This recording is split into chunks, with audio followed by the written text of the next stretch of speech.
Okay, so I am going to have a quick little video to show you how to multiply rational expressions.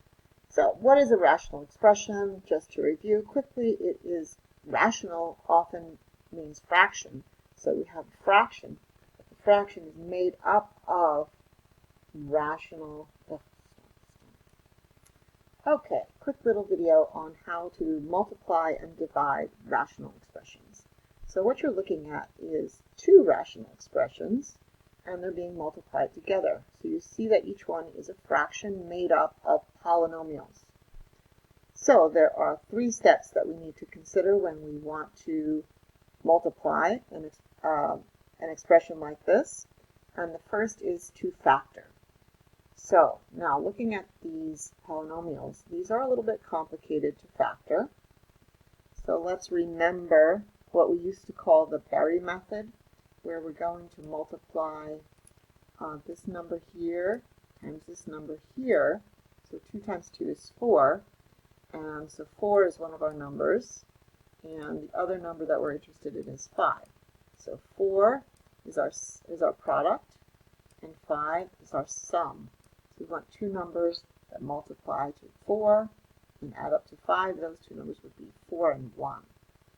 So what we're going to do is we're going to set up two binomials, 2x plus 4 and 2x plus 1. And remember, we have an extra 2 here, so we're going to divide this one by 2.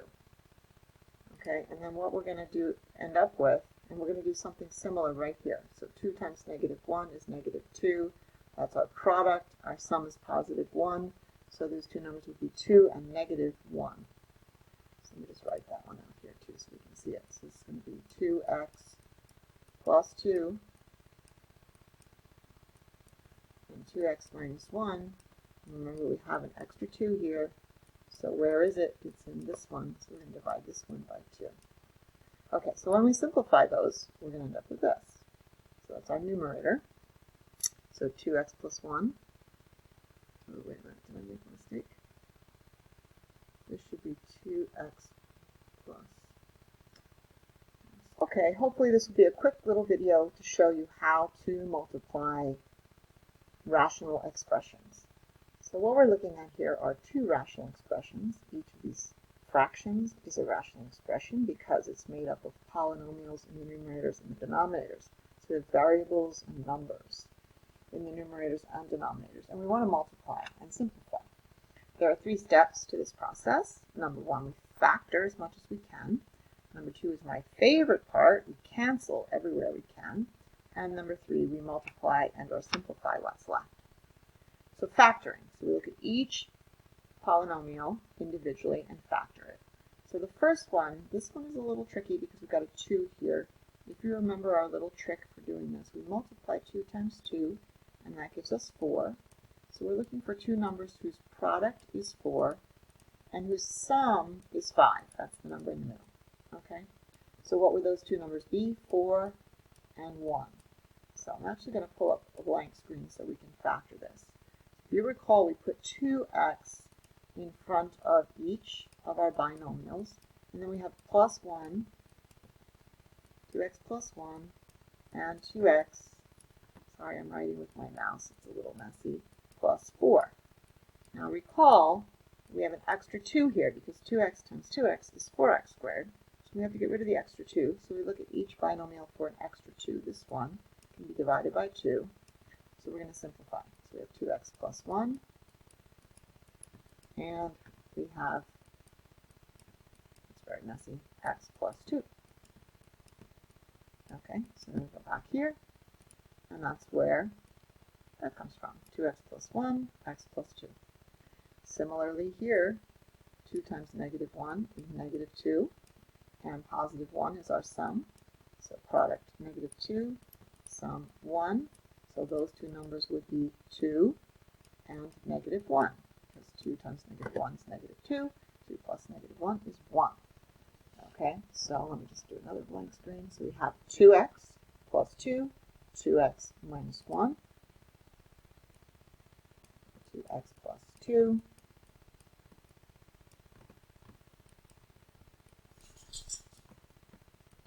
X minus 1. You can see the first one can be simplified by dividing by 2, giving us x plus 1. Okay, so x plus 1, 2x minus 1. That's where this comes from. X plus 1, 2x minus 1. The denominators are easier to factor. 4x squared minus 1, this is a perfect square, that's a perfect square. So we end up with 2x plus 1, 2x minus 1. This one, we're looking for a pair of numbers whose product is negative 2, whose sum is 1, so that's positive 2, negative 1. We don't have to worry about any number in front here.